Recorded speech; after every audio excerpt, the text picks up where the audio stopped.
Cairo is burning. Not the Cairo you know. The minarets are going up along the river like torches, one after another, and the horsemen riding through the smoke crossed 4,000 miles to get here. 2 years earlier they did this to Baghdad. They rolled the Caliph in a carpet and rode their horses over him, because their law forbade spilling royal blood onto the ground, and they emptied the libraries into the Tigris until the water ran black with ink. Then they turned west. Aleppo fell. Damascus opened its gates without a fight. Between the largest empire the world had ever assembled and the richest city on the Nile, there was nothing at all. In the world you live in, something stopped them. One army, made of men who were, in law, property. They met the Mongols in a valley in Galilee on the 3rd of September 1260, and did the thing nobody had managed in 50 years of conquest. This is the timeline where they don't understand what was in that valley. The Mongols there were not the whole Mongol army. They were what was left of it. Möngke Khan had died in 1259, 4,000 miles east, and Hulagu had taken most of his forces home to argue over the succession, leaving one general, Kitbuqa, to hold Syria, and the men marching to meet him were slaves. Mamluk means owned. Egypt's sultan, Qutuz, had one card, and his commander Baybars played it. He rode out ahead with a light force, made contact and ran. A feigned retreat, the Mongols' own signature trick, used against them. Kitbuqa chased. The valley closed on him, and the empire that had never lost, lost. Now take that one card away. Kitbuqa does not chase. He has spent his life watching that trick work. He holds the line, lets the runners go, and waits for the hills to show him what they are hiding. And when the Mamluk main force finally has to come down onto open ground and fight the battle it did not want, the arithmetic takes over. Mongol horse archers shoot on the move, from further out, and they do not stop. By evening Qutuz is dead. Baybars, who would have murdered him for the throne 6 weeks later anyway, dies with him. Egypt's field army is gone in an afternoon, and there is not a second one. The road to Cairo is 400 miles of coast and desert, and it is empty. Gaza is a garrison town. It lasts a week. The Sinai crossing costs Kitbuqa more men than the battle did, because sand kills horses better than soldiers do. But in the spring of 1261, the Mongol vanguard comes out of the desert onto the delta, and the richest agricultural land on earth is lying there, unarmed and undefended, at the end of the longest supply line in history. Cairo does not fight.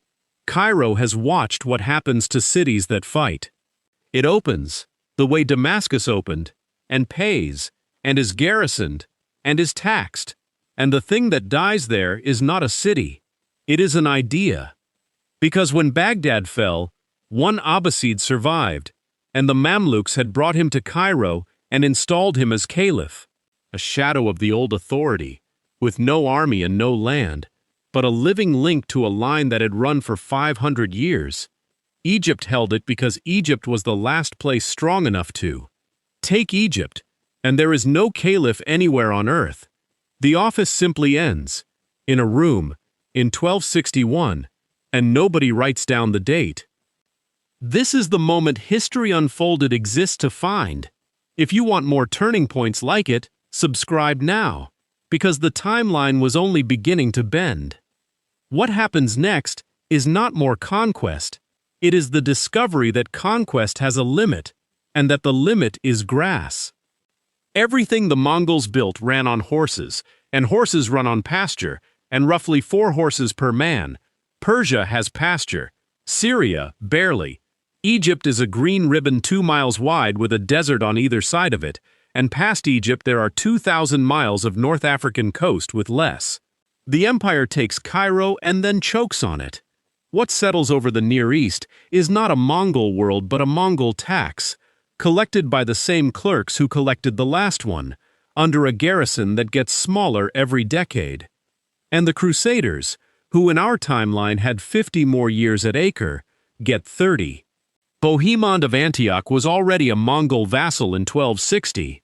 The rest of the coast follows him or is emptied, and the last European foothold in the Holy Land ends not in a siege that anyone remembers, but in an administrative decision.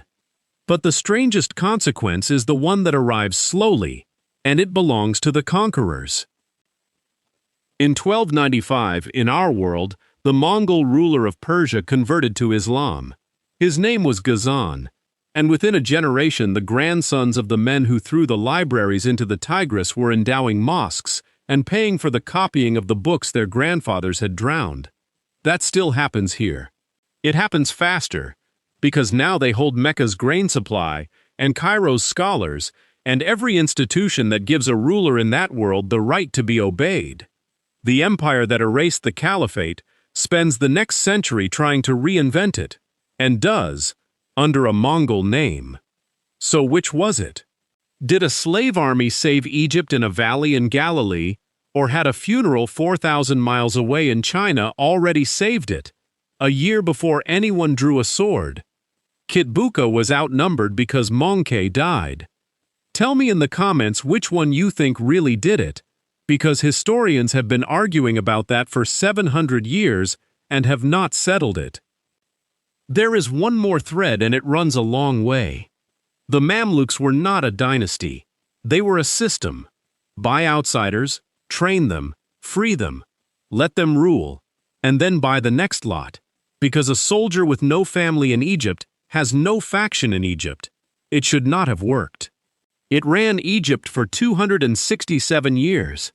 They were still there in 1517 when the Ottomans came, and they were still there in 1798, in the same armor, when Napoleon's squares broke them in an afternoon in the shadow of the pyramids. 5.5 centuries of men who began as property, holding the middle of the world. And they built. The Cairo that tourists photograph now is largely theirs. The great mosque madrasa of Sultan Hassan, the striped stone, the hospitals, the endowed schools, the sugar and the spice route that made Venice rich by making Cairo richer first. A city of 500,000 people at a time when Paris had 50,000. All of it commissioned by former slaves who were spending conquest money on permanence, because permanence was the one thing none of them had personally been given. Take Ain Jalut away, and Cairo is a provincial capital in somebody else's tax system. The buildings do not get built, because the men who built them were never freed, because the state that freed them was never founded, because it lost its only army in a valley in Galilee on an afternoon in September. None of it exists if Kitbuqa keeps his line. And here is the part that should unsettle you. Every empire tells itself it was destined.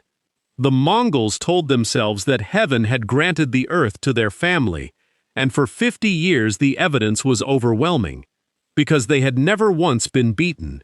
Ain jalut is the only reason that sentence has the word once in it. Not a great alliance, not a coalition of kings.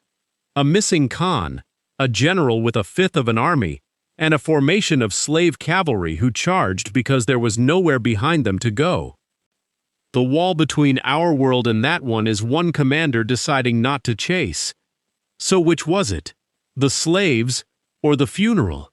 Tell me in the comments. If this timeline moved you, hit the like button.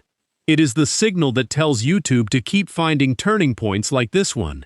And subscribe, because next time History Unfolded asks what the world becomes if Attila wins on the Catalonian plains in 451.